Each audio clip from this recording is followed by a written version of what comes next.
everybody. Welcome back to the show. It is time for our dapperest guest. Yes, I believe so. He is a man that I like to dress like because he always looks so good. Fred Lee joining us, our Urban Rush Theater reviewer, to talk about theater. How are you, Fred? I am fabulous. How are you two? Really well, thank you. Now, first of all, let's quickly talk about Grey Cup. You're going to the game this weekend. Yes, looking forward to it. It'll be my first foray into that new stadium, and nice. I don't suspect that the roof will be open. I don't think so. It is going to be loud in there. It is going to be extremely loud, and I can't wait to party with everyone. Are you a big Lions fan? I am a big Lions fan, so nice. you know I expect nothing but a victory. I agree. I think they're going to dominate. Knock on wood, but boy, the way they played those last couple games, Montreal and Edmonton, they look like they are going to steamroll Winnipeg. Okay, let's get to the theater. Okay. We're going to start off with Blood Brothers. Tell us about this one. It's the 510th production that the Arts Club has put on. Can you believe that? Wow, it's amazing. Number 510, it's playing at the Granville Island stage. And it is Willie Russell's musical. It gained prominence in the late 80s, early 90s, played forever in London and Broadway. It makes its way to Granville Island, to the Arts Club stage, and it's a keeper. Oh, beautiful. Absolutely Two brothers, one fabulous. good, one bad. Basically, it's a story of a pair of twins, and who were split up at birth. The mom already had 7 kids, thought she was going to have number 8. Actually, it's 8 and 9. She is a housekeeper, and the lady that she works for is barren and desperately needs a child. So, ta-da! Ta-da! Here you go. Surrogacy. Pick one. Pick Old one. school style. And so basically, they make a pact that she will take one of the kids and. We'll never share this secret, but ultimately, of course, the 2 kids meet each other and become blood brothers or best friends.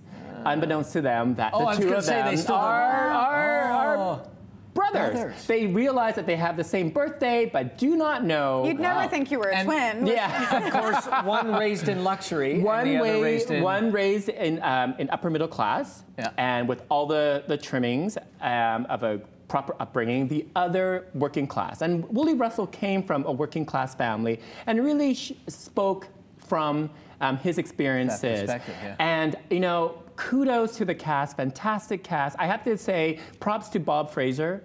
We love Bob Fraser in his one of his directing debuts, along with Sarah Jean Hosey, who is really a triple threat. We have seen her on stage. She was Patsy Cline, great voice, and now she co-directs with Bob as well. Very cool. Does a lot of the choreography and great choreography. You have something like a dozen folks plus a small band on that small Granville Island stage. It's not easy, but they did such a tremendous, tremendous job. Okay, liked it, loved it, hated it. I loved it. Oh, really? We're going to start off today with a loved it. And you know what? If anyone has a chance, you must see this production. It will warm your hearts. Beautiful. That is great. Okay, the next one is Studio 58 with the 13th Chair. Yeah, so for many Murder mystery. a whodunit, a classic whodunit. Okay, Sarah Rogers directs this group of students. So Studio 58 is one of BC's premier theater schools, and you know Bob Fraser is a graduate. So is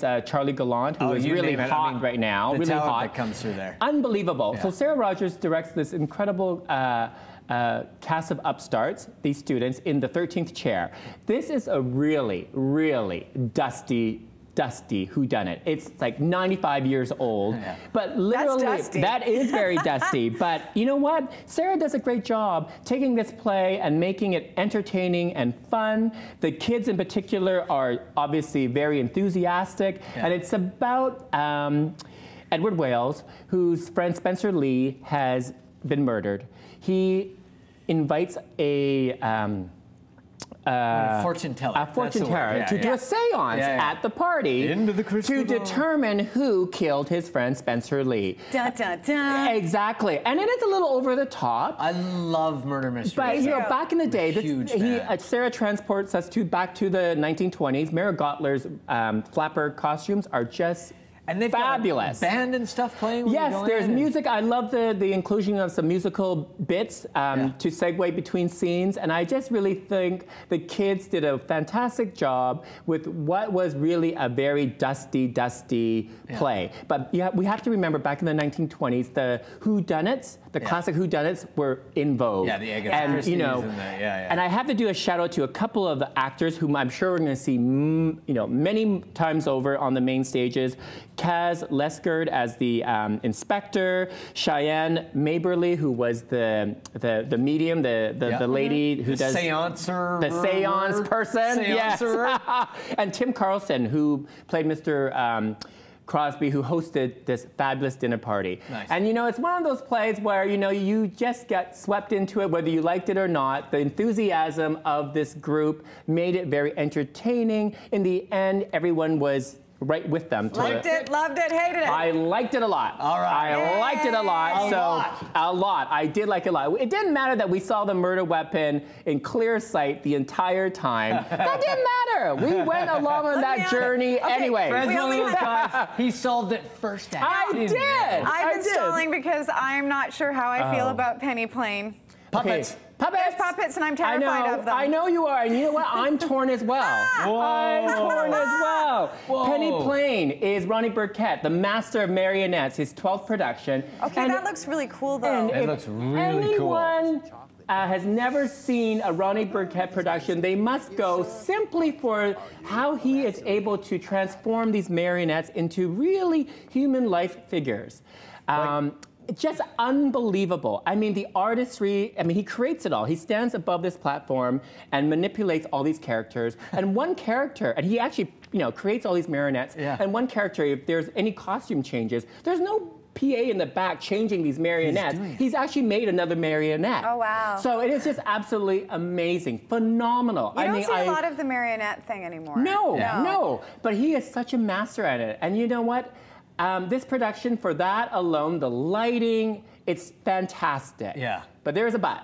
What? This play is very, very dark. It's about the apocalypse. It's arrived, Armageddon. It's the end of the earth. I thought marionettes only did happy things. I know. This ain't no Muppets. It ain't no Muppets. You're not going to see Piggy or Kermit here. It is really dark, and it's about Penny Plain, who runs a boarding house, and basically she has a companion who is this talking dog, Jeffrey. It's the end of the world. Jeffrey wants to see the world through his own eyes, so he leaves Penny Plain. Penny Plain has to interview a whole bunch of dogs who wants to be their companion, and or humans who pretends to be a dog, Tuppence, because her parents have been killed.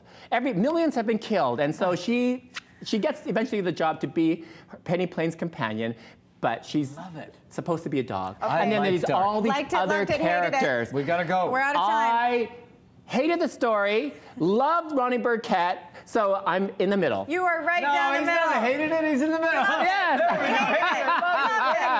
Just switch back and forth. Always such a pleasure. Loved it. And go Lions go. We're going to take a quick break. Of course, you can go to the website to find out all the information about the theater that we've been talking about. We're going to take a quick break and be back with more right after this. Don't go away. Good job, Fred. Always a great